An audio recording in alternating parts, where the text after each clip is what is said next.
Well, hopefully you went ahead and did that gratitude exercise in the last lesson. And it was nice for you to go along with things and maybe even just accept when I told you that this was a good thing to do and that, yeah, giving thanks and appreciating what you have is something that leads to happiness over time. But don't just take me at my word. Now I'm going to show you that there's a bunch of research, a ton of research, that's shown really strongly the powerful effects that gratitude can have. Okay, here's the thing that proves to me how this thing works. A really good case of scientific methodology applied to the science of happiness. A set of researchers had people participate in their study where they did one of 3 exercises, one of which was to say 5 things that they were thankful for that happened in the previous week. They would do this every week for 10 weeks. The other group of people came up with 5 things that they found challenging or a hassle in the previous week. And they did that every week for 10 weeks. And another condition had people doing some other kind of writing exercise that wasn't really related to much at all. These were people who were just writing about things that happened to them, but not having to do with thankfulness or challenge. So a whole bunch of people were doing this writing exercise every week for 10 weeks. And at the end of the 10 weeks, they measured how happy people were, amongst a bunch of other measures. And what they found was that the people who did the gratitude writing exercise were fully 25% happier than people who had done the other exercises. That simple task of writing down 5 things they were thankful for just 10 weeks was enough to create large increases in happiness over time.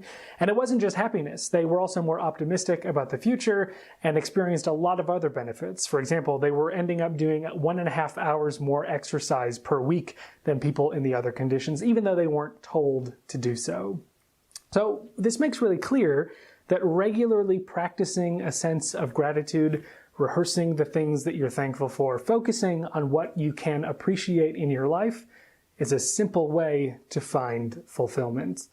In fact, one study showed that people who did this writing exercise just one time online in an online survey had increased happiness up to several months later.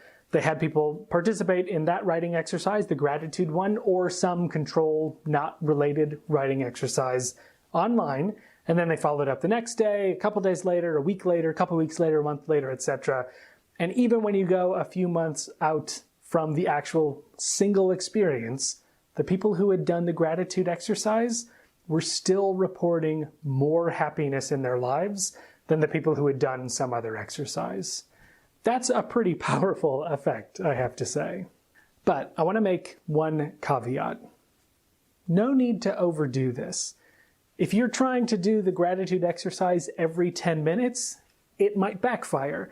You might be over pursuing happiness, like we've talked about already in this course, but in addition, you might find yourself struggling to come up with the things that you're thankful for. If you're doing this every single day and by day 6 you go, geez, I don't know what's left to be thankful for.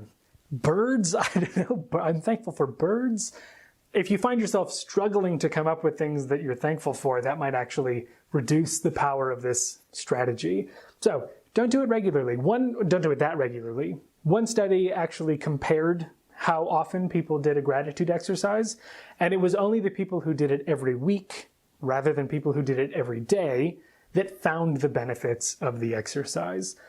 So, try your best. I know it's exciting, and once you find yourself being thankful, you get carried away, but do try to limit yourself to doing this exercise very briefly, casually, reflectively, once a week. And that might be the optimal amount of time for you to do it.